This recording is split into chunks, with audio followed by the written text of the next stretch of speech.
Bonjour les amis, c'est une bénédiction de se réunir chaque semaine pour étudier à travers le trimestriel de l'école du sabbat sur le panel de l'école du sabbat de 3ABN. Nous avons examiné l'amour et la justice de Dieu et nous sommes maintenant à la semaine 11 qui est intitulée en tant que question qu'aurais-je pu faire de plus. Donc si vous avez besoin d'une copie de la leçon, allez sur 2abnsabbatschoolpanel.com et vous pouvez en télécharger une gratuitement. Une copie numérique. Et prenez votre Bible avec cela et revenez et nous allons étudier en profondeur le caractère de Dieu.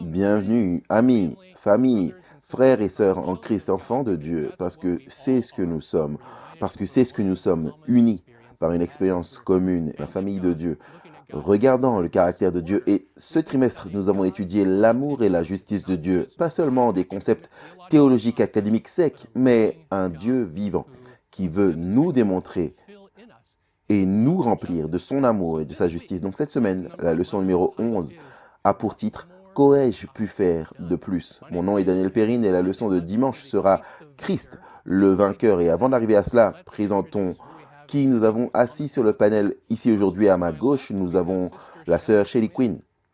C'est une telle joie d'être ici. J'ai la leçon de lundi, une magnifique leçon, le juste et le justificateur. Très bien, j'attends avec impatience. John Denze, c'est une bénédiction d'être ici mardi, le chant de mon bien-aimé. Ensuite, à sa gauche, le pasteur James Rafferty. Content d'être ici, Daniel, j'ai la leçon de mercredi intitulée La parabole de Christ sur la vigne. Ok, enfin pour finir avec le pasteur John Le McCain. Et ma leçon, c'est la justification du nom de Dieu. J'ai hâte. Tout cela pour nous dire, dans le cadre de cette leçon, qu'aurais-je pu faire de plus? Maintenant, si vous souhaitez recevoir chaque semaine, et je pense que cet email sort le sabbat matin, parce que je reçois l'email des notes que nous utilisons, vous pouvez aller sur 2abnsabbatschoolpanel.com et il y a un petit onglet appelé Notes. Mettez votre nom, votre adresse email, et chaque semaine, vous le recevrez. Et vous pourrez ensuite revenir en arrière et revoir certaines études que nous avons déjà présentées ici. Avant de commencer la leçon d'aujourd'hui, j'aimerais demander à Shelly, s'il te plaît, si tu veux prier pour nous. Notre Père céleste plein de grâce, nous venons devant toi pour louer ton saint nom, pour te remercier pour ta parole, te remercier pour ton plan du salut, par la grâce au moyen de la foi. Nous demandons au nom de Christ que tu envoies ton Saint-Esprit pour enseigner cette leçon à travers nous et à nous également. Seigneur, nous t'aimons, nous te louons. En Christ, nous t'en prions. Amen. Maintenant, le titre à nouveau pour la leçon de dimanche. Pour la leçon de lundi, c'est Christ, le vainqueur. Notre texte à mémoriser pour la semaine, c'est Jean 18, 37. Pilate lui dit à Jésus, « Tu es donc roi ?» Jésus répondit, « Tu le dis, je suis roi. Je suis né et je suis venu dans le monde pour rendre témoignage à la vérité. Quiconque est de la vérité, écoute ma voix. » Jésus-Christ témoigne de la vérité. Ainsi, le caractère complet de Dieu sera vu en lui.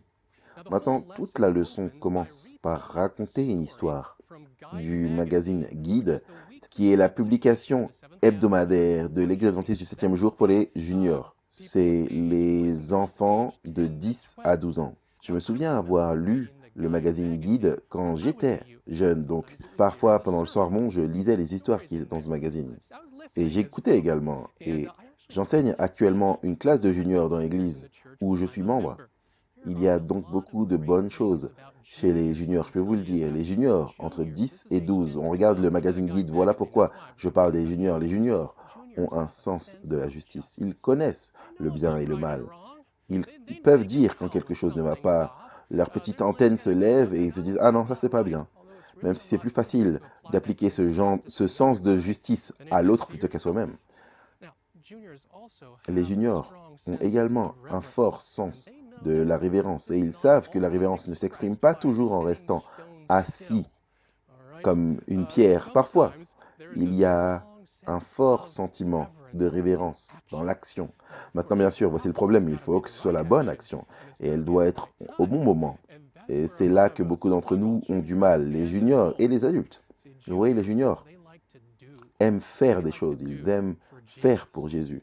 Donc, s'il y a des juniors là qui regardent ou qui écoutent en ce moment, je suis vraiment content, nous sommes vraiment contents que vous soyez ici. Nous vous invitons à regarder avec nous parce que Dieu aime les juniors.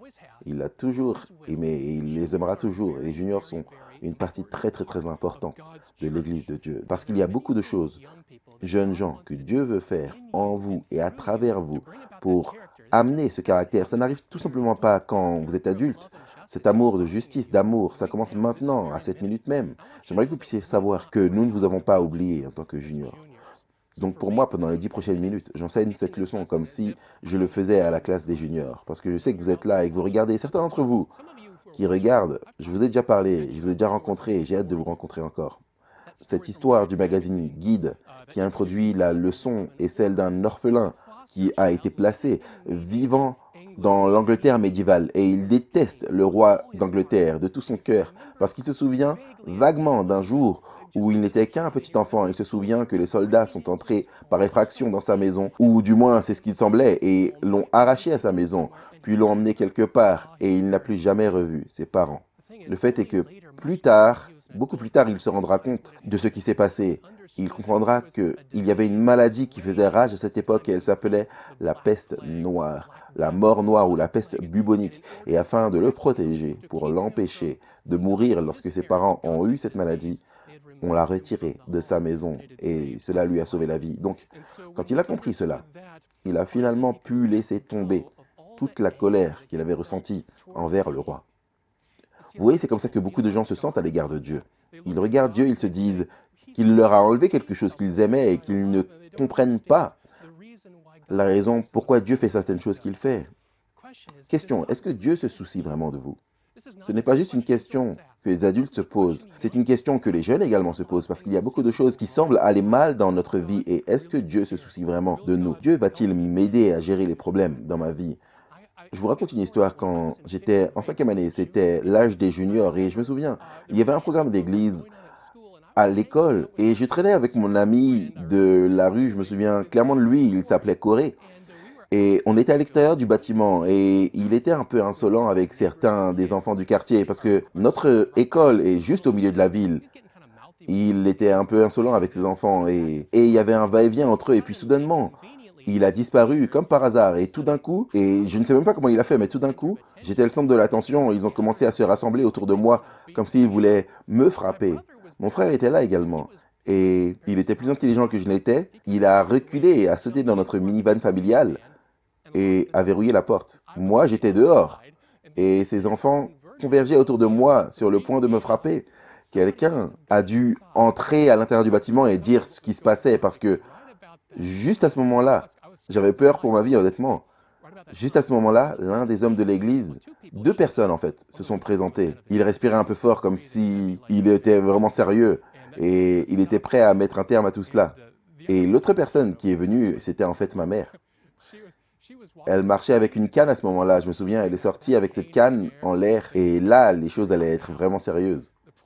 Le point, c'est que dès qu'ils sont arrivés, toutes les inquiétudes que j'avais ont fondu comme une neige au soleil. Il n'y avait plus rien à craindre. Le conflit était terminé. Et c'est comme ça avec Jésus. Parce qu'il y a des conflits que nous traversons et quand nous réalisons la façon dont il nous regarde et ce qu'il veut faire avec nos vies, il n'y a rien à craindre. Il y a beaucoup de conflits auxquels les juniors sont confrontés, j'en suis bien conscient. Et nous sommes tous passés par là. On a fait face à des conflits quand on était enfant, mais je dois être honnête. Les choses sont plus difficiles de nos jours. Il y a beaucoup plus de choses qui se passent. Faire des amis à l'école, ça peut être très difficile. Et ça peut créer des conflits. Des luttes à l'école, les gens peuvent se moquer de vous si vous êtes trop lent. Les gens peuvent se moquer de vous si vous êtes trop rapide. Il y a le harcèlement, s'il n'y a pas d'intégration. Parfois, un membre de famille tombe malade. Et c'est très grave. Parfois, un membre de famille meurt, on se demande pourquoi, des animaux de compagnie tombent malades, on peut entendre nos parents qui parlent de certains des problèmes qui se passent dans le monde, on devient un peu nerveux à ce sujet. Et il y a aussi la pression des pères, il y a les tentations. Je sais que vous, les enfants, vous ressentez les tentations comme jamais auparavant, parce que l'ennemi veut vraiment vous avoir quand vous êtes jeune. Et je me souviens, il y a des enfants, j'ai entendu des enfants supplier leurs parents de leur prendre leur téléphone, parce que les tentations sont si fortes. Dieu est-il assez fort? Peut-il apporter la victoire, vous aider dans les choses que vous traversez? J'aimerais vous donner deux textes bibliques en ce moment qui sont vraiment bons à écrire et à mettre sur votre miroir, dans votre poche, les fixer dans votre esprit. Et en voici un qui est vraiment génial. Philippiens 4, verset 13, qui dit « Je puis tout par Christ qui me fortifie ». Pensez à cette pression des pères, pensez à la tentation. Ça, c'est pour des gens de tout âge, honnêtement. Jésus-Christ nous donne la force d'affronter ces choses parce qu'il est le vainqueur. Le deuxième texte, c'est Romains 8, 31, qui dit « Que dirons-nous donc de ces choses si Dieu est pour nous? Qui sera contre nous ?» Parfois, vous devez répéter cela encore et encore lorsque quelque chose de difficile vous attend. Si Dieu est pour nous, qui peut être contre nous? Les jeunes, il y a un super livre que j'aimerais que vous puissiez lire. Il s'appelle « Message à la jeunesse ». Alors parents, si vous regardez également, procurez-vous ce livre pour vos enfants. Évitez le voyage au restaurant cette semaine. Utilisez l'argent pour leur acheter ce livre et évitez votre voyage sur YouTube, Facebook, Instagram tous les soirs et lisez-le avec eux. Parlez-en, vous allez apprendre quelque chose. Dieu croit, alors que vous regardez à ce livre, Dieu croit que les jeunes, les adolescents, les jeunes adultes ont un pouvoir de compréhension et une compréhension spirituelle qui peuvent être éveillés. Ce n'est pas quelque chose qui arrive juste dans leur vingtaine, la trentaine, la quarantaine. Les jeunes ne sont pas condamnés à une décennie de folie et une vie de folie. Donc j'aimerais vous lire une déclaration ou deux. Si je peux arriver à deux, ce serait super. D'une partie appelée « Conflit avec le péché ». Maintenant, les jeunes, je vais juste ajuster quelques mots pour que vous puissiez comprendre que c'est personnellement destiné à vous. C'est un message à la jeunesse à la page 51 qui dit « Satan, c'est mieux que le peuple de Dieu. Il sait très bien, encore plus que vous, il sait mieux que le peuple de Dieu, le pouvoir que les jeunes peuvent avoir sur lui quand leur force est en Christ. Quand les juniors et les jeunes implorent humblement le puissant conquérant de les aider, l'enfant le plus faible qui croit en la vérité, en s'appuyant fermement sur le Christ, peut repousser avec succès Satan et toute son armée. Vous savez ce que ça signifie repousser? Ça signifie que vous les renvoyez et vous avez la victoire par Christ. Donc cela signifie que lorsqu'une fille de 11 ans ou un garçon de 12 ans fait face à un conflit trop grand et trop fort pour lui, lorsqu'il s'agenouille et prie, des puissants anges sont là à leur côté. Des puissants anges montent la garde à côté d'eux, leur apportent et leur permettent de vivre la victoire qui vient du Christ, qui vous aide dans les choses que vous traversez. J'ai le temps pour notre situation. En voici une tirée de Message à la jeunesse à la page 53. Satan ne peut pas supporter que son puissant rival soit invoqué, car il craint et tremble devant la force et la majesté du Christ. Quand vous venez à Jésus, les enfants, quand vous priez, Satan est terrifié. Et quand il est terrifié, cela signifie que vous êtes du côté des vainqueurs. Et je vais continuer. Au son de la prière fervente, toute l'armée de Satan tremble. Et quand les anges tout-puissants revêtus de l'armurerie du ciel viennent en aide à l'âme évanouie et poursuivie, Satan et son armée reculent, sachant bien que leur bataille est perdue. Alors les jeunes, il y a la victoire pour vous. N'abandonnez jamais Jésus. Il est à vos côtés, il prend soin de vous. Quand vous traversez quelque chose de difficile, il savait que cela allait vous arriver et il a déjà ouvert la voie pour vous. Amen, amen. Plus vous pouvez apprendre cela jeune, et mieux ça vaut, parce que cela s'applique également à nous tous. Je suis Shelly Quinn, j'ai la leçon de lundi, une leçon magnifique, le juste et le justificateur. Certaines personnes pensent que Dieu est un Dieu de condamnation et de rétribution. Ce que la Bible enseigne, en fait, c'est que Dieu est un Dieu de consolation et de restauration. Alors voici une citation de notre leçon. À chaque tournant, l'œuvre de Christ annule l'œuvre du diable. Et selon 1 Jean 3,8, Jésus apparut afin de détruire les œuvres du diable. et d'anéantir celui qui a la puissance de la mort, c'est-à-dire le diable. On trouve cela dans Hébreux 2, 14. Pourtant, la défaite totale de la domination de l'ennemi se déroule en deux étapes. Premièrement, par l'œuvre de la croix, Christ a contredit les allégations calomnieuses de Satan. Et plus tard, Satan et son royaume seront détruits. Fin de citation. Si vous avez vos Bibles, allons ensemble dans Romains chapitre 3. Vous savez, on va regarder Romains 3, 23 à 26. Si je dis Romains 3, 23, presque tout le monde peut le dire avec moi. Vous avez celui-là mémorisé par cœur. Tous ont péché et sont privés de la gloire de Dieu. Mais ça ne s'arrête pas là. D'abord, regardons le texte. Car tous ont péché. Oui, en effet, il n'y a pas d'exclusion. Et nous pensons, est-ce que notre Créateur plein de grâce ne peut-il pas juste balayer nos péchés sous le tapis parce qu'il nous aime tant? Non. Il ne peut pas faire cela parce que cela ne satisferait pas sa justice d'une manière qui reste cohérente avec sa nature parfaite. Alors, regardons ce que nous dit Romains 3, 24. Nous recommencerons avec 3, 23. Tous ont péché et sont privés de la gloire de Dieu.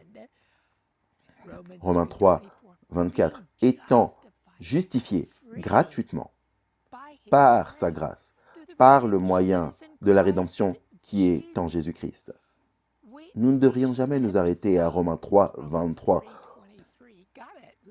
Nous devons aller au moins à Romains 3, 24. En fait, cela continue. Mais voici le point. Depuis le début, Dieu avait un plan pour introduire la grâce au moment où le péché s'est produit. Il a introduit son système sacrificiel substitutif pour pointer vers le Messie à venir. Et dans un amour infaillible, Dieu a prévu de payer pour notre pénalité du péché. En fait, Dieu, en Christ, s'est sacrifié pour satisfaire sa propre justice. Il a souffert et il est mort pour maintenir sa juste loi d'amour. Et vous savez quoi? Lorsque nous entrons dans une relation d'alliance avec lui, cela signifie que nous acceptons Christ comme notre Sauveur et comme notre Seigneur, notre Maître. Nous marchons sur ses traces justes et bien. Son sang précieux couvre le dossier de nos péchés. Dieu nous déclare justifiés. Vous savez ce que ça signifie? Si vous êtes justifié, vous êtes déclaré non coupable. Le dossier de justice de Christ nous est crédité. Nous nous tenons devant Dieu et avec Dieu parce que nous avons foi en Jésus-Christ. Maintenant, continuons Romains 3, 25. C'est lui, parlant de Jésus, que Dieu a destiné par son sang à être pour ceux qui croiraient victime propitiatoire, afin de montrer sa justice, parce qu'il avait laissé impunis les péchés commis auparavant. Le sacrifice purificateur et vivifiant de l'expiation et de la réconciliation est reçu par la foi. Et il continue dans Romains 3, 26, de démontrer sa justice dans le temps présent. Sa justice. De manière à être juste, c'est-à-dire parfaitement droit, parfaitement moral. Quelqu'un qui est cohérent, il est juste. Et à être juste tout en justifiant celui qui a la foi en Jésus. Dieu est juste. Et il sait que nous ne pouvons jamais être justes. Alors, il est devenu le justificateur de nous qui avons la foi en lui en tant que notre substitut. Jésus a enlevé notre pénalité de culpabilité pour avoir enfreint sa loi, rendant impossible pour Dieu d'être le juste et le justificateur. Maintenant, j'aimerais vous lire Romains 8 à 10 de la version amplifiée. C'est vraiment puissant. Romains 5, 8 Mais Dieu montre et prouve clairement son amour pour nous par le fait que, alors que nous étions encore pécheurs, Christ, le Messie, loin, est mort pour nous. Par conséquent, puisque nous sommes maintenant justifiés, acquittés, rendus justes et amenés dans une bonne relation avec Dieu par le sang de Christ, à combien plus forte raison est-il certain que nous serons sauvés par lui de l'indignation et de la colère de Dieu? Car si, lorsque nous étions ennemis, nous étions réconciliés avec Dieu par la mort de son Fils, il est beaucoup plus certain maintenant que nous sommes réconciliés, que nous serons sauvés, quotidiennement délivrés de la domination du péché par sa vie ressuscitée. Donc, être justifié par la foi, c'est un aspect du fait d'être rendu juste par la foi. Mais le deuxième aspect, c'est d'être sanctifié, d'être délivré du pouvoir du péché. Et vous savez, j'aime ce que dit Philippiens 1:16, que celui qui a commencé une bonne œuvre en nous la rendra parfaite pour le jour de Jésus-Christ. Comment fait-il cela? Philippiens 2:13 dit que Dieu œuvre en nous à la fois le vouloir et le faire pour changer nos désirs et d'aligner notre volonté sur la sienne et pour pouvoir faire l'action, mettre en œuvre selon son bon plaisir. Donc voici une citation de notre leçon. Comme nous l'avons vu, l'ennemi prétend que Dieu n'est pas pleinement juste et aimant. Cependant, en Christ, Dieu révèle la manifestation ultime de sa justice et de son amour. Et il l'a fait à travers la croix. Fin de citation. Christ a remporté la victoire à la croix. Alléluia. Jésus-Christ, à la page 765, dit ceci. Après la mort de Jésus, Satan se vit démasqué. Son système de gouvernement était dévoilé aux yeux des anges qui n'ont pas péché devant tout l'univers.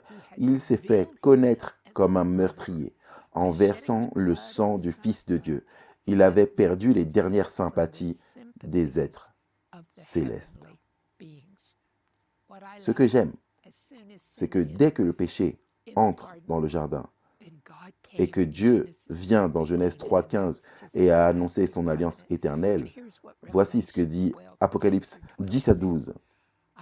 Et j'entendis du ciel une voix forte qui disait, « Maintenant le salut est arrivé, et la puissance et le règne de notre Dieu et l'autorité de son Christ, car il a été précipité, l'accusateur de nos frères, celui qui les accusait devant Dieu jour et nuit. » Ça, c'est à la croix. Ils l'ont vaincu à cause du sang de l'agneau et à cause de la parole de leur témoignage, et ils n'ont pas aimé leur vie jusqu'à craindre la mort. C'est pourquoi, réjouissez-vous, cieux, et vous qui habitez dans les cieux. Malheur, écoutez ça, à la terre et à la mer, car le diable est descendu vers vous animé d'une grande colère, sachant qu'il a peu de temps. Il y a des protocoles d'engagement. Dieu a permis à Satan un court temps pour prouver ou réfuter toutes ses actions. La leçon de l'école du sabbat nous dit ceci. L'histoire de la rédemption nous fournit des preuves abondantes pour être confiants que Dieu œuvre toujours pour réaliser à la fin ce qui est bon pour toutes les personnes concernées. Le Dieu de l'Écriture fait toujours ce qui est bon et préférable, étant donné les voies qui s'offrent à lui dans le grand conflit. Vous pouvez avoir confiance en Dieu. Il est juste, il est cohérent, il ne change jamais. Et il est celui qui vous justifiera lorsque vous vous tournerez vers lui et recevrez Jésus-Christ. Amen. Merci, Shelly, de nous avoir lancé ce Christ, le juste et le justificateur. Nous allons faire une petite pause pour un moment missionnaire que vous allez apprécier.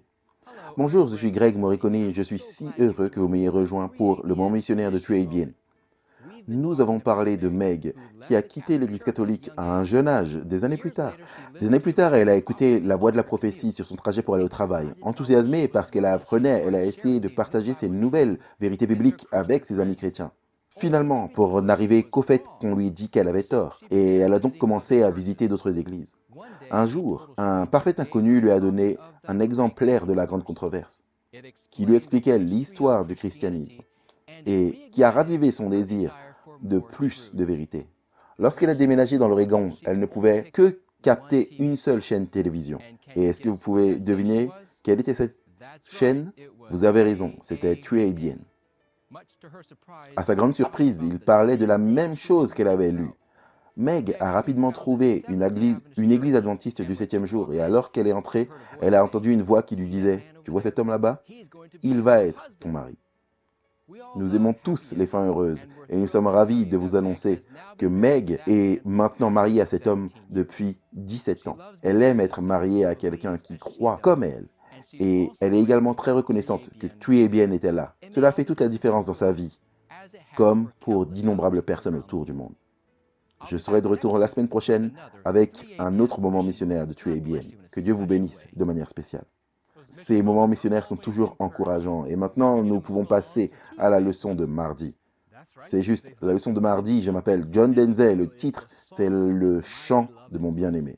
Et je vous lis à partir de la leçon. Il est dit, de manière surprenante, Dieu a manifesté son amour et sa justice au milieu du conflit cosmique.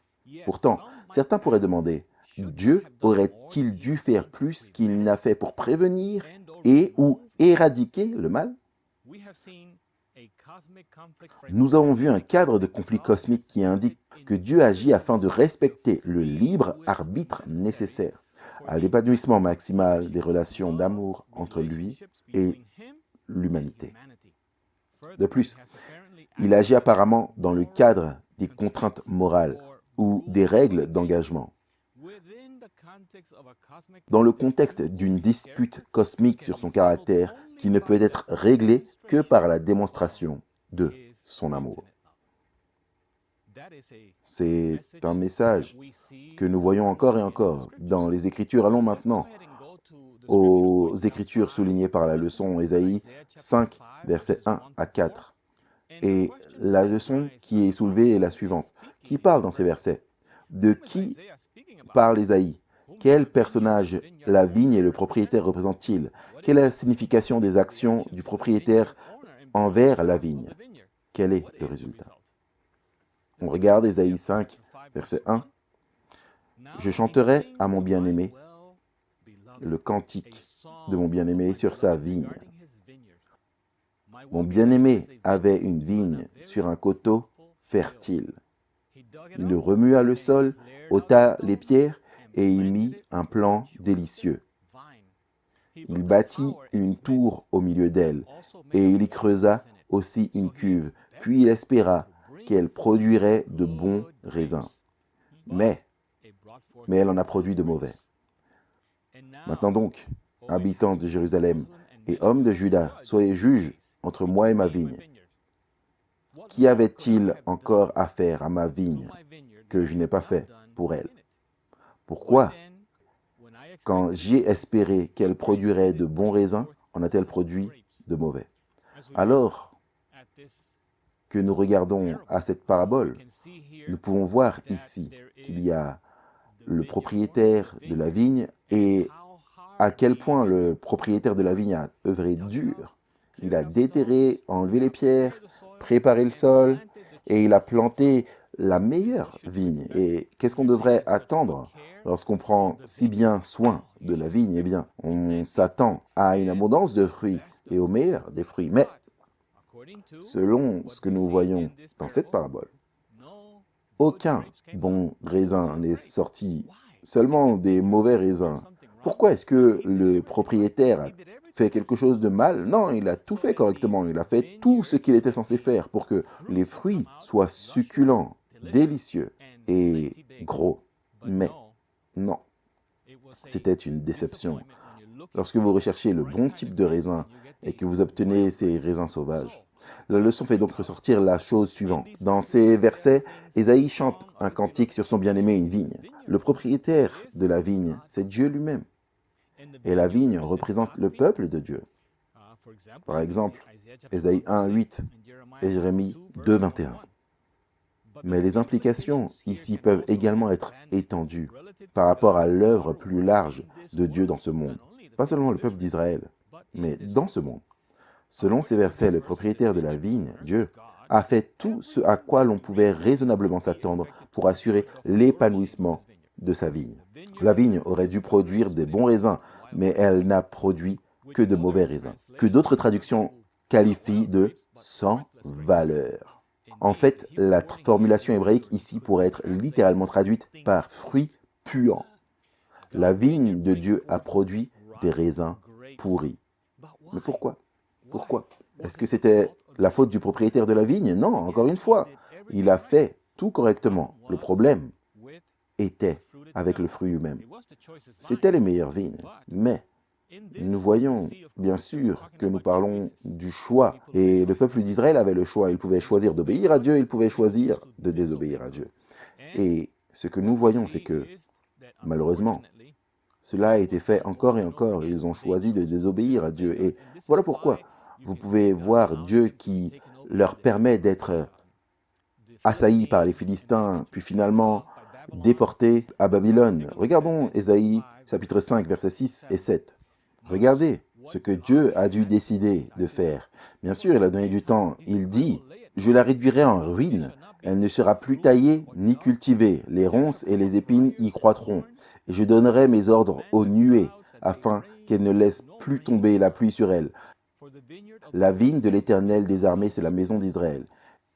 Et les hommes de Juda, c'est le plan qu'il chérissait. Il avait espéré de la droiture, et voici du sang versé, de la justice, et voici des cris de détresse. » Donc, c'est comme si Dieu disait, « Qu'est-ce que j'aurais pu faire de plus? J'ai fait tout ce que je pouvais faire pour vous donner les meilleures ressources, pour vous donner les meilleures choses dont vous aviez besoin, tout ce dont vous aviez besoin, et il ne devrait y avoir aucune raison, aucune excuse pour vous, pour produire des raisins sauvages. Et pourtant, vous avez produit de mauvais raisins. » J'aime aller dans Deutéronome chapitre 28. Regardons quelques versets là-bas, parce que Dieu présente un message au peuple d'Israël dès le début, quand Moïse dirigeait le peuple d'Israël. Et remarquez comment Deutéronome chapitre 28 fait ressortir des choses intéressantes concernant le peuple d'Israël à partir du verset 1. « Si tu obéis à la voix de l'Éternel, ton Dieu, en observant et en mettant en pratique tous ces commandements que je te prescris aujourd'hui, l'Éternel, ton Dieu, te donnera la supériorité sur toutes les nations de la terre. Et voici toutes les bénédictions qui se répandront sur toi et qui seront ton partage lorsque tu obéiras à la voix de l'Éternel, ton Dieu. » Il y a des avantages à obéir à Dieu. Remarquez, le verset 3, « Tu seras béni dans la ville et tu seras béni dans les champs.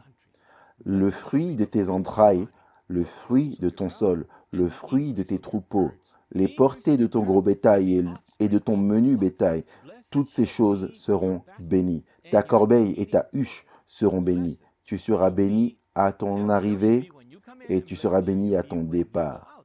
L'Éternel te donnera la victoire sur tes ennemis qui s'élèveront contre toi, et ils sortiront contre toi par un seul chemin, et ils s'enfuiront devant toi par sept chemins. L'Éternel ordonnera à la bénédiction d'être avec toi, dans tes greniers et dans toutes tes entreprises. Il te bénira dans le pays que l'Éternel, ton Dieu, te donne. Tu seras pour l'Éternel un peuple saint, comme il l'a juré, lorsque tu observeras les commandements de l'Éternel, ton Dieu, et que tu marcheras dans ses voies.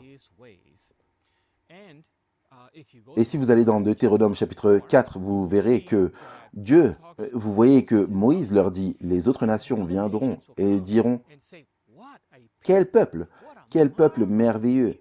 Et regardez comme vous êtes bénis, votre pays, vos fruits, même vos épouses, quelle bénédiction. Qu'est-ce que vous savez? Qu'est-ce que vous avez fait? Et vous pourrez être en mesure d'être une lumière pour ces nations et dire, nous servons l'Éternel, le Tout-Puissant, le Dieu vivant, le Créateur. Et parce que nous lui obéissons, il nous a bénis abondamment. Revenons dans Deutéronome chapitre 28, et maintenant on va au verset 10. « Tous les peuples verront que tu es appelé du nom de l'Éternel, et ils te craindront. L'Éternel te comblera de bien en multipliant le fruit de tes entrailles, le fruit de tes troupeaux et le fruit de ton sol, dans le pays que l'Éternel a juré à ton père de te donner. L'Éternel t'ouvrira son bon trésor, le ciel, pour envoyer à ton pays la pluie en son temps, et pour bénir tout le travail de tes mains. Tu prêteras à beaucoup de nations et tu n'emprunteras point. L'Éternel fera de toi la tête et non la queue. Tu seras toujours en haut et tu ne seras jamais en bas. Lorsque tu obéiras aux commandements de l'Éternel ton Dieu, que je te prescris aujourd'hui, lorsque tu les observeras et les mettras en pratique, et que tu ne te détourneras ni à droite ni à gauche de tous les commandements que je vous donne aujourd'hui pour aller après d'autres dieux et pour les servir. Maintenant, toutes ces choses que nous examinons sont un exemple de la façon dont Dieu est prêt à bénir nos familles si nous obéissons au Seigneur. Si nous le suivons de tout notre cœur, le Seigneur nous bénira abondamment et bénira tout ce que vous entreprendrez, même au milieu de ce monde où nous vivons dans une grande controverse entre le bien et le mal. Le Seigneur érigera une haie de protection autour de son peuple et c'est ce qu'il fait. Nous n'avons aucune idée de combien de choses le Seigneur nous a sauvés. Et je suis reconnaissant au Seigneur pour sa bonté aimante et je vous encourage à considérer ce que Dieu a fait pour vous et les opportunités de vous bénir qu'il a placées devant vous. Amen, amen. Merci, Pasteur John. Nous allons à la leçon de mercredi, la parabole de Christ sur la vigne. Je m'appelle James Rafferty et nous reprenons en fait dans Matthieu 21 où le pasteur John s'est arrêté dans Ésaïe chapitre 5. La parabole du propriétaire de la vigne, Matthieu 21, Jésus reprend là où Ésaïe 5 s'arrête et nous avons environ 40 points. Je ne sais pas si on va tous les retenir, mais on veut compenser pour le fait que Jill n'est pas avec nous aujourd'hui, alors j'ai pensé à quelques points à retenir. Donc commençons par lire Matthieu chapitre 21 à partir du verset 33. Et souvenez-vous, on bâtit sur Ésaïe chapitre 5. Donc on bâtit sur cette parabole de la vigne et tout ce que Dieu fait. Et la question est posée, qu'aurais-je pu faire de plus pour ma vigne? Écoutez une autre parabole, dit Jésus dans Matthieu 21, verset 33. Il y avait un homme, maître de maison, qui planta une vigne, il l'entoura de haies, creusa un pressoir et bâtit une tour, puis il la ferma à des vignerons et quitta le pays. Donc vous pouvez voir le lien ici, mais Jésus développe cela, il l'ajoute à l'histoire. Et lorsque, verset 34, le temps de la récolte fut arrivé, il envoya ses serviteurs vers les vignerons pour recevoir le produit de sa vigne. Maintenant, nous avons un jardin et une serre où nous vivons et nous avons beaucoup d'arbres fruitiers. Et nous avons fait beaucoup de ce que nous appelons la méthode d'Ellen White, du double creusement pour planter ces arbres. Et nous avons des prunes, nous avons des grenadiers, nous avons des pommes Honeycrisp ou des pommes Fuji, nous avons des prunes, des nectarines, des pêches, des abricots, des figues. Toutes les figues sont fantastiques. Je reconnais cela, ce que tu disais à propos de tes figues cette année, Daniel. Donc nous avons tous ces arbres que nous avons creusés, nous avons plantés, nous avons mis en terre, dans le sol, la roche, le système d'irrigation et tout ce que nous cherchons à en tirer. Puis viennent les écureuils, puis viennent les oiseaux, puis viennent toutes ces différentes créatures de la forêt. Et elles essayent d'atteindre les fruits avant que nous puissions y arriver, pas vrai? Nous voulons recevoir les fruits. Et vous pouvez voir que notre Père Céleste a tout mis dans la race humaine, tout. Et voici le monde qui vient, les choses de ce monde, et qui essaie de voler les fruits que notre Père Céleste a nourris et a créés. Cultiver et protéger, voler les fruits de l'esprit loin de nous afin que nous puissions vivre dans la convoitise de la chair plutôt que de révéler les fruits de l'esprit. Dieu veut que nous révélions les fruits de l'esprit parce qu'il a investi en nous et c'est ce que Jésus fait ressortir ici dans une parabole. Mais ensuite il continue en disant, le vigneron s'étant saisi des serviteurs, bâtirent l'un, tuèrent l'autre et lapidèrent le troisième. En d'autres termes, le propriétaire envoie ses serviteurs pour chercher les fruits. Et les vignerons qui veillent sur les fruits battent les serviteurs au lieu de leur donner les fruits au propriétaire. Donc à la fin, le propriétaire envoie d'autres serviteurs. Le propriétaire envoya d'autres serviteurs en plus grand nombre que les premiers. Et les vignerons les traitèrent de la même manière. Enfin, il envoya vers eux son fils en disant, « Ils auront du respect pour mon fils. » Maintenant, arrêtons-nous là un instant. Je ne sais pas. Cette histoire, bien sûr, est une parabole définitivement, assurément liée au plan du salut, n'est-ce pas? Je ne sais pas si j'aurais fait cela. Si j'étais propriétaire de ce vignoble, si j'envoyais un serviteur, il le battait. Si j'envoie d'autres serviteurs, ils les battent. Je ne sais pas si j'allais envoyer mon fils. Je ne suis pas sûr que j'aurais fait cela. Cette histoire nous montre le cœur de Dieu. Dieu ne retient rien. Moi, j'aurais peut-être retenu des choses, je suis humain, mais Dieu ne retient rien. Il donne tout ce qu'il a, et il donne son Fils. Et il pense que si j'envoie mon Fils, cela touchera leur cœur, cela les transformera. Ils n'ont peut-être pas écouté les serviteurs, ils n'ont peut-être pas écouté les prophètes, mais ils écouteront mon Fils, ils répondront à mon Fils. Mais quand les vignerons virent le Fils, ils se dirent entre eux, voici l'héritier. Venez, tuons-le et emparons-nous de son héritage. Et ils se saisirent de lui, le jetèrent hors de la vigne et le tuèrent. Ça, c'est une image de la croix. C'est intéressant parce que Jésus-Christ reprend Ésaïe 5 et raconte l'histoire de la vigne dans le Nouveau Testament. Il la termine. Et en la terminant, il pose la question aux chefs religieux qui écoutent l'histoire. Il dit, maintenant, lorsque le maître de la vigne viendra, que fera-t-il à ces vignerons? Et ils prononcent leur propre destinée. En gros, ils disent, il fera périr misérablement ces misérables. Donc, la première partie de cette parabole, c'est Christ qui cite directement d'Ésaïe chapitre 5 à propos du propriétaire de la vigne et de sa vigne. Puis Jésus ajoute que le propriétaire de la vigne a loué sa vigne à des vignerons et est allé dans un pays lointain. Ça, c'était ajouté dans le Nouveau Testament, ce n'était pas dans l'Ancien Testament, c'était ajouté dans le Nouveau Testament. Puis, quand le propriétaire de la vigne a envoyé 2 fois des serviteurs, les prophètes, pour collecter les produits, ceux qui louaient la vigne ont battu et ont tué les serviteurs. Finalement, il a envoyé son fils, Jésus, en disant « Ils respecteront mon fils ». Mais ils l'ont aussi assassiné en disant « C'est l'héritier, venez, tuons-le, saisissons-nous de son héritage ». Alors, ils le prirent et le jetèrent hors de la vigne et le tuèrent. La leçon nous dit ceci. Qu'y avait-il encore à faire? Le Père qui nous a tant aimés, qui a donné son Fils bien-aimé. Jean 3,16. Puisque le conflit cosmique est du genre suggéré ici, il ne pouvait pas être réglé prématurément par l'exercice du pouvoir divin, mais exigeait d'abord une démonstration publique du caractère de Dieu. Et c'est ce que Jésus est venu faire.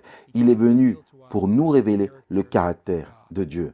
Cette démonstration a été finalement présentée dans l'œuvre de Christ.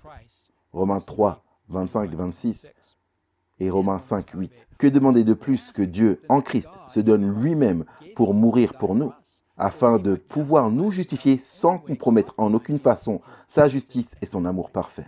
Amen. L'événement de la croix démontre que Dieu a fait tout ce qu'il pouvait faire pour atténuer et éradiquer le mal, mais sans détruire le contexte pour l'épanouissement de l'amour authentique.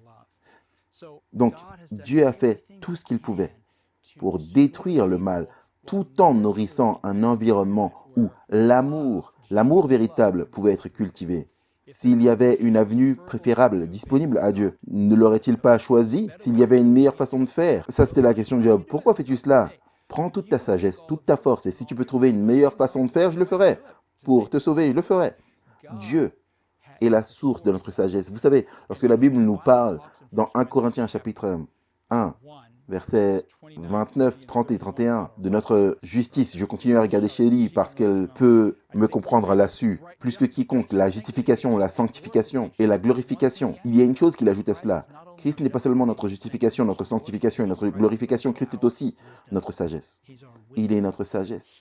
Il connaît la manière la plus sage de traiter le problème du péché humain. Alors que les gens souffrent beaucoup dans ce conflit cosmique, Dieu lui-même souffre le plus. Lorsque nous regardons à la croix, nous pouvons en effet voir quelle souffrance et quelle douleur le péché a apporté à Dieu lui-même. Pourtant, la liberté inhérente à l'amour était si sacrée que Christ était prêt à endurer la croix en notre faveur.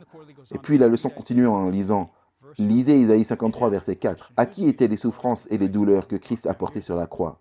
Voici nos 40 points à retenir. Il nous reste 2 minutes et 30 secondes pour les 40 points à retenir. Nous n'allons pas vraiment tous les couvrir, mais c'est un devoir maison. Si cela ne vous dérange pas d'avoir un devoir maison, lisez Isaïe chapitre 53. Isaïe chapitre 53 est une description détaillée de la souffrance de Dieu en Jésus-Christ. Lisez Isaïe 53 et j'aimerais que vous puissiez trouver 40 caractéristiques différentes, 40 descriptions différentes de la façon dont Dieu souffre en Christ dans Ésaïe chapitre 53. C'est phénoménal quand on y pense, mais je vais juste vous lire quelques versets. J'aimerais que vous puissiez me dire ce que vous en pensez. En levant la main, je pense que Daniel Perrine a fait cela. J'aimerais voir vos mains. Vous savez si quelqu'un répond à cette question. Donc j'aimerais que vous puissiez lever la main. Premièrement, il méprisait et abandonnait des hommes. Homme de douleur et habitué à la souffrance. semblable à celui dont on détourne le visage. Nous l'avons dédaigné, nous n'avons fait de lui aucun cas. Maintenant, quand vous pensez à ce verset décrivant ce que Dieu a souffert, il a été méprisé et rejeté des hommes. Avez-vous déjà été méprisé et rejeté? Quel genre de douleur est-ce que c'est? Est-ce que c'est une douleur physique ou est-ce que c'est une douleur émotionnelle? C'est une douleur émotionnelle. Vous voyez, parfois quand on pense à la croix, on pense à ce que Christ a traversé, on y pense en relation avec la douleur physique. Mais la douleur physique que Christ a subie n'était qu'une révélation à nos sens émoussés de la douleur émotionnelle qu'il a traversée. Son cœur s'est brisé sous le poids du péché pour avoir été abandonné de Dieu. Donc, si nous avons déjà éprouvé une douleur émotionnelle, Dieu peut s'identifier à nous. Il est intervenu dans notre douleur émotionnelle et pas seulement dans notre douleur physique. Et le verset 4, « Cependant, ce sont nos péchés qu'il a portés, c'est de nos douleurs qu'il s'est chargé, et nous l'avons considéré comme puni, frappé de Dieu et humilié. » Verset 5, « Mais il a été blessé pour nos péchés, brisé pour nos iniquités. Le châtiment qui nous donne la paix est tombé sur lui, et c'est par ses meurtrissures que nous sommes guéris. » Vous voyez, la guérison, la souffrance, tout le poids du péché du monde. Ce n'est pas seulement un poids physique, mais c'est un poids émotionnel. Et Christ a ressenti ce poids à un point que nous ne pourrons jamais comprendre. Il a porté cela pour nous afin que nous puissions être libérés. Il a fait tout ce qu'il pouvait pour cultiver cette vigne afin que ce fruit puisse sortir pour vous et moi. Je crois en vous et je crois que la foi que Dieu a pour vous, la foi que Dieu a pour moi, produira ce fruit si nous donnons nos cœurs à Jésus. Amen. Merci beaucoup, James. Et j'ai la leçon de jeudi, la justification du nom de Dieu. La question, c'est quoi la justification et comment est-ce que vous arrivez au point où vous pouvez justifier qui que ce soit? Eh bien, considérez ce qui suit. La justification vient de la preuve que quelqu'un ou quelque chose est juste, raisonnable ou justifié. Les résultats sont ensuite interprétés comme la justification de cet individu ou de cette entreprise. Et donc, mettons Dieu en justice aujourd'hui. Dieu est accusé d'être injuste, méchant et condamnateur. Qu'est-ce qu'il plaide? Jean 3,16. Car Dieu a tant aimé le monde qu'il a donné son Fils unique, afin que quiconque croit en lui ne périsse point, mais qu'il ait la vie éternelle. Mais ce n'est pas suffisant. On accuse également Dieu d'être irrésolu, inconséquent. Comment est-ce qu'il plaide? Hébreux 13, 8. Regardez à mon Fils, Jésus-Christ est le même hier, aujourd'hui et éternellement. Mais ce n'est pas suffisant. Dieu est accusé d'être impatient de punir. Est-il coupable de cela? Psaume 86, 15. Ô Seigneur, tu es Dieu, un Dieu plein de compassion, de grâce, lent à la colère, abondant en miséricorde et en vérité. Vous voyez, Dieu n'a pas envoyé son Fils dans le monde pour condamner le monde, mais afin que le monde soit sauvé par lui. Vous voyez, Dieu est continuellement accusé chaque jour de quelque chose dont Dieu est injustement accusé. Les gens qui ne connaissent pas Dieu, qui n'ont pas reconnu sa grâce, le jugent toute la journée. Dieu, pourquoi est-ce que tu as, et la liste continue, pourquoi as-tu permis, pourquoi as-tu fait? C'est presque comme si on libérait Satan de toute accusation. Il a quitté la salle d'audience, il n'est plus jugé. Tout ce qui est bon et mauvais, c'est sur Dieu. C'est comme ça que le monde a organisé. Dieu tue et Dieu donne la vie. C'est ce que les gens disent. Il a tué mon enfant, il a pris mon bébé, il a laissé ma maison brûler. Je viens juste de la construire. Dieu, pourquoi est-ce que tu as fait cela? Pourquoi est-ce que tu as permis cela? Comment pouvons-nous justifier Dieu? Vous voyez, le Seigneur a envoyé son Fils. Et même ses disciples ont eu du mal avec cela. J'aimerais dire, Philippe a posé la question. Philippe a dit, Seigneur, montre-nous le Père. Nous t'avons vu, mais montre-nous le Père. Et Jésus dit, dans Jean 14, 9, j'ai été depuis si longtemps avec vous que vous n'avez pas vu le Père. Si vous m'avez connu, vous avez connu le Père. Pourtant, vous me dites, montre-nous le Père. Et cette situation difficile continue à se propager dans toute l'Église du Nouveau Testament. Ils connaissaient le Dieu au ciel, mais qui est ce Jésus qui bouleverse le monde? Et comment pouvait-il être si addictif que les disciples n'écoutent même plus les dirigeants juifs? Qui est cet homme pour qui vous continuez à risquer votre vie? Et nous ne savons même pas qui il est. Corneille a découvert qui il était. Lorsque la famille de Corneille a été convertie, ils ont été tellement convaincus par la présence et la puissance de l'Esprit de Dieu. Jean-Baptiste était prêt à donner sa vie. Et même en prison, il se demandait, est-ce que tu es celui qui doit venir ou doit-on attendre quelqu'un d'autre? Toutes ces questions ont trouvé une réponse dans la vie révélatrice, continue et cohérente de Jésus-Christ. Comment est-ce que quelqu'un pourrait être Dieu et ne pas être justifié? Eh bien, laissez-moi vous dire ce que dit l'apôtre Paul. Paul devrait avoir une expérience, je veux dire, après tout. Paul était un homme religieux et il a accusé des chrétiens de faire des choses qu'ils ne devraient pas faire. Et quand il a été plus loin, il a consenti et a participé à la mort de nombreux chrétiens. Mais qu'est-ce que Paul a dit lorsqu'il est devenu convaincu par la réalité d'un Dieu? Un Dieu non vindicatif, un Dieu qui souffre longtemps, un Dieu qui pardonne, qui donne l'opportunité de se repentir. Il a dit, vous savez, je sais exactement ce que vous ressentez. J'étais là, j'étais là, j'étais là. Car alors que nous étions encore sans force, Paul vous dit ceci, au temps fixé, Christ est mort pour les impies. Je veux dire, je sais cela. Ne devrait-il pas faire cela avec quelqu'un qui est bon? Paul continue en disant, à peine pour un homme juste mourrait-on. Peut-être pour un homme bon, quelqu'un oserait mourir. Je veux dire, voudriez-vous pas mourir pour un homme honnête, droit dans sa communauté? Êtes-vous prêt à mourir pour un clochard, un toxicomane ou un alcoolique? Êtes-vous prêt à mourir pour quelqu'un qui est enveloppé dans le péché, la pornographie, la haine, le vol? Êtes-vous prêt à mourir pour quelqu'un comme ça? Paul dit la plupart des gens ne le feraient pas, mais le Dieu que j'ai découvert, mais Dieu démontre son amour envers nous, en ce que, alors que nous étions encore pécheurs, Christ est mort pour nous. Paul dit, je n'ai pas besoin d'attendre le jugement. Mon expérience justifie Dieu dans mon propre cœur. Vous savez, avant d'aller plus loin, j'aimerais vous demander aujourd'hui, avez-vous du mal à justifier Dieu dans les expériences de votre vie? Êtes-vous à cet endroit où vous dites d'une manière ou d'une autre que Dieu n'est tout simplement pas celui dont vous avez besoin? Peut-être que vous avez besoin de quelqu'un avec plus d'argent, plus de connexions, plus d'influence dans la communauté pour vous aider à obtenir cet emploi, cette maison, ou baisser le prix sur cette voiture. Vous pensez que Dieu est celui qui vous a laissé tomber, mais c'est parce que vous ne le connaissez pas. Vous savez, comme Pierre. Pierre avait une dévotion naturelle. Et une dévotion naturelle, c'est le genre de dévotion que les chrétiens ont quand ils décrivent la façon dont ils vont servir Dieu. Je vais faire ceci, mais je ne veux pas faire cela. Pierre était une personne avec une dévotion naturelle. Peut-être que vous êtes comme Pierre, peut-être que vous avez besoin de vivre une expérience, peut-être d'être passé au crible pour découvrir qui est vraiment Dieu. Vous savez, Pierre a suivi Jésus, mais la Bible dit qu'il l'a suivi à distance. Et suivre le Seigneur à distance fera toujours apparaître comme si, d'une manière ou d'une autre, Dieu ne peut tout simplement pas être justifié. Et ses actions semblent être tellement hors contexte. Une personne qui est tout amour et tout compatissant et tout miséricordieux. Comment quelqu'un comme ça permet-il toutes les choses qui se passent dans notre monde aujourd'hui? Je veux dire, regardez les siècles, les millénaires, regardez les gens qui sont morts. Est-ce que Dieu va être justifié pour cela? Ne devrait-il pas être jugé? Il est jugé. L'heure de son jugement est venue. Vous voyez, lorsque Dieu est déclaré juste, droit, saint, pur et bon, nous sommes alors crédités de sa sainteté, de sa justice, de sa droiture, de sa bonté. Vous voyez, la seule raison pour laquelle nous sommes mentionnés comme étant jugés, tout le monde se présente devant le tribunal pour être jugé sur la base de ses œuvres. C'est parce que la question est de savoir, est-ce que ma profession correspond à mon comportement?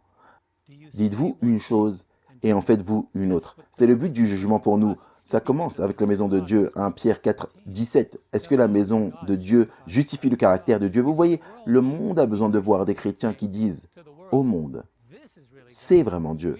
Nous n'aimons peut-être pas le cercle politique, mais nous serons des gens pacifiques. Nous n'aimons peut-être pas ce que nous entendons dans la société, mais par Dieu, je serai toujours une personne aimante, lente à la colère, bonne, compatissante. J'adorerai toujours Dieu. Je ne détesterai pas les homosexuels et ne condamnerai pas les athées.